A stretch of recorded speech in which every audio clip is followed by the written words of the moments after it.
Hi, welcome to my channel. My name is Jess, and today I'm going to be talking about the requirements that apply to people who live in Quebec, Canada, and want to adopt a child specifically from China. So with that being said, let's get into the video.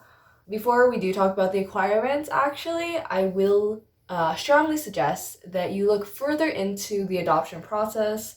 I also recommend that you look for an adoption agency, and there are 3 in Quebec that are kind of like partners with China and do adoptions with China.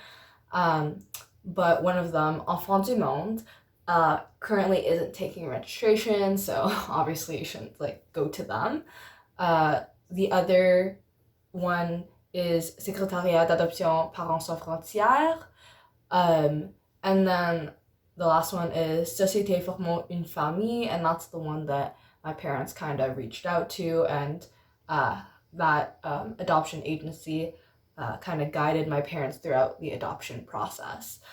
So those are the 3 certified bodies in Quebec that, again, do adoptions with China. With that being said, just to let you know the type of children that are looking to be adopted in China are ones with special needs between 6 and 60 months. So 60 months is 5 years. And also older children. So with that being said, I'll just jump into this video and actually get to the requirements now. So I'll start with the requirements of Quebec. There are kind of 4 main requirements that you have to meet. So one of them is you must be living in Quebec. 2, you have to be an adult, a legal adult, meaning you have to be 18 years or older. The third one is that you have to be 18 years older than the child, so that's like the age difference between you and the child. And the last one is that single people or married people are eligible, but you have to be married or single for at least 2 years. Now, I'm gonna jump into the big, long list of requirements from China. So as I mentioned before, and it's the same like Quebec, you have to be married for at least 2 years, or you can be single, again, for at least 2 years. But in addition to that, you have to be a heterosexual couple if you are married. The second requirement that I'm going to be talking about is age.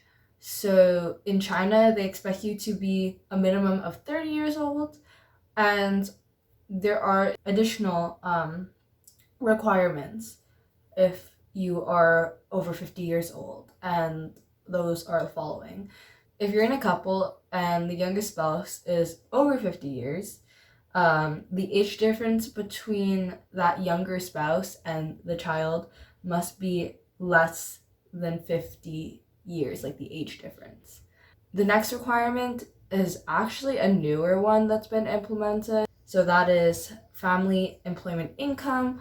So basically, to explain briefly, for every person in that family, you have to be making $10,000 US, which is an equivalent of $13,000 Canadian. And that applies for both someone who's single status or someone who's in a couple.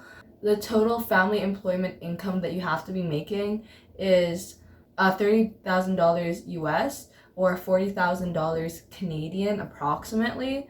The next requirement is net worth. If you're in a couple, the amount, your net worth must be $80,000 US, which is approximately $106,000 Canadian.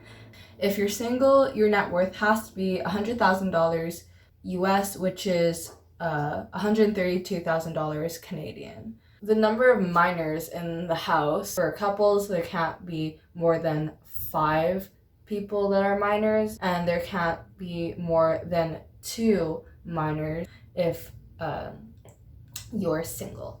The next requirement is that the youngest child living in the household must be at least 3 years old. You must complete a high school education or anything equivalent to. So the equivalent means that like if you live elsewhere.